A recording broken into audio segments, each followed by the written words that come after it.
difference between regular grandmaster and top 5 players in the world?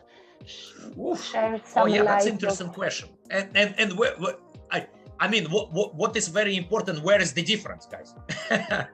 where is the difference? I don't know, guys. It's like how to measure this, but there is a difference, right? There is a difference. I always say, guys, maybe the difference between like regular grandmaster and elite grandmasters that in evaluation, when you know, they, let's say, evaluation of complicated lines where you need to visualize the position. So, and the one grandmaster like calculate and he's like, oh, well, it's equal. And then Magnus can see some extra nuances, right? Extra nuances. He's like, well, you know, pawn b7 might be weak and I have this plan. So I think this is about that, right? Because guys, think about this, like working on openings, like why like just regular grandmaster, like he might have the same conditions, right? Like he might have like, you know, strong computer and good coaches and everything like this. So I think it's somewhere there, right? Like in some nuances, right? Okay, which opening do you prefer to play in blitz and classical over the board matches these days? Oh well, guys, first of all, I'm not an active player nowadays. I think it's since 2017 more or less, but yeah, always preferred. Well, first of all, off the board. I mean, I really hated, like, you know, this pandemic time when my student played online. It was nightmare. Like, you know, they played 1500 who played like first line of the engines. I mean, and then what I could say, right? Like, I mean, I was just saying, well, you know, just play and just keep in mind that like we need to improve and stuff like this. Yeah. In general, yeah, well, I like to play like blitz off the board, right? But I'm guys, can you believe this? Like, I have never played bullet chess, like never in my life. I don't like it. I think like it's I know it's super popular, people play, people stream, but it's like I also notice it's developed such bad habits for my students. Like, you know, guys, but on the other hand, we need to have some fun sometimes, right? So just, let's say you play blitz, just don't overwhelm yourself, right? Like just play maybe sometimes, but not often. Do you play chess online, and how is different it from playing on the board chess for you? Yeah, I mean, like I almost not playing. I mean, just a few games online maybe. Well, of course, very different. And I said like that there is this big issue that I don't think it was resolved in any good way. Like the problem of cheating, right? Like also you don't see the opponent. Very different. And what has been the most memorable moment of your chess career? Well, I would suggest probably a few moments. Like now, number one, world champion under 12 back in 1990, many years ago. Then my gold medal in Olympiad, like individual gold medal in 1998. My first Olympiad was amazing experience. Second place of national team in the Olympiad Dresden 2008. Even though my individual result was not that amazing, but like team, it's a team competition, second place, the best ever result for Israeli team. And of course, draw with Gary Kasparov with white, like in real game in Israel. I mean, after that I was celebrity for 1 month in Israel, and it was great. Okay, and the questions like my current LOE is 1300. How do I improve? I'm 13 years old. You have saying in last few sessions that if you are not grandmaster by 14, 15, you are considered late. Am I late? Should I leave chess?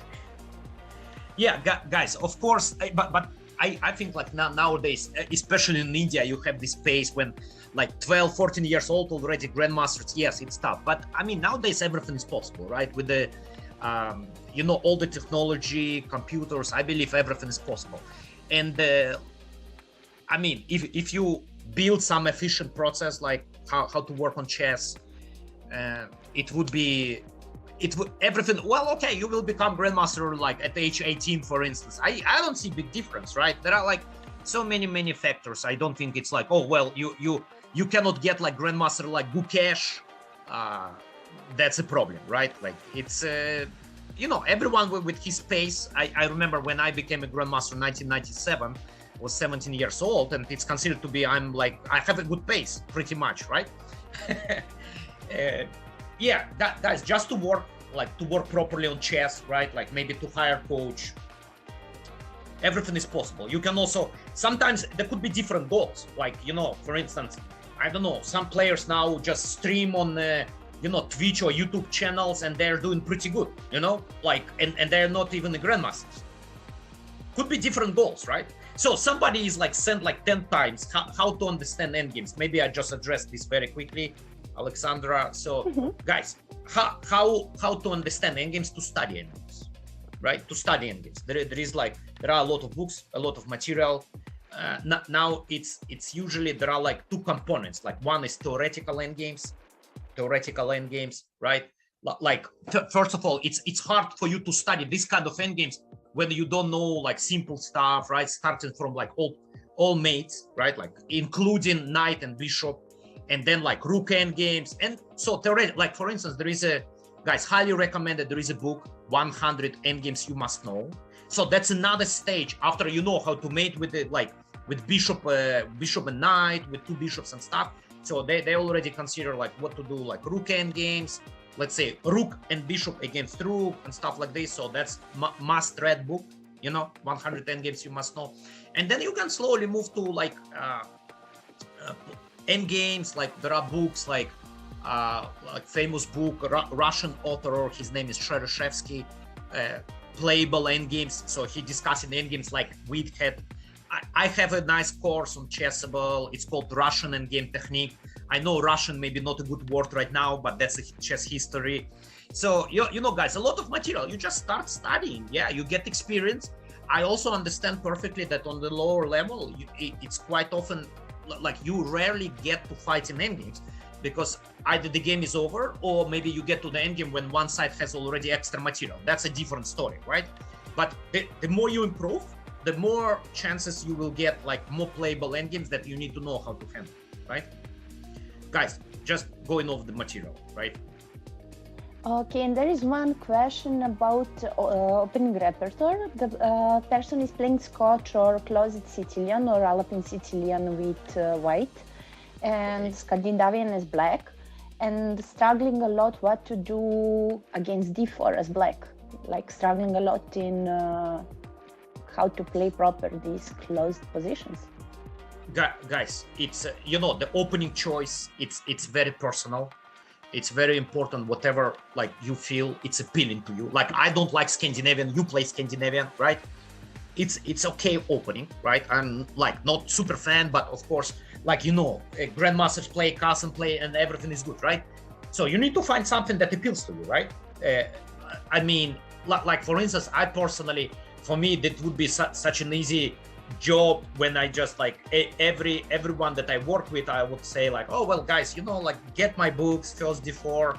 You know, I have all these like books on first d4, and no, but I always kept flexible. I just believe that everyone has its own preferences, own choices, whatever you like check the openings. It's if it's normal opening, not some crazy gambit, there are like at least 10 reliable openings, whether it's King's Indian, Grunfeld, Queen's Gambit Decline, Nimzo, you know, Slav, everything is good. Just check the games, what you like, what kind of pawn structure. Do you like close pawn structure? Do you like a little bit open? Are you okay giving up the center like Grunfeld? I mean, make your choice. Just feel free about this. You know, just if you know that this is the opening played by grandmasters, that means it's reliable. So you can start studying. Thank you, Boris. And I would like to thank also our users for joining, and I hope that all you are going to stay safe and take care until the next lesson. Great. Thank you, Aleksandra. Thanks for moderating. I'll see you soon. See you soon. Bye-bye, guys. Hope you enjoyed. Bye-bye, guys.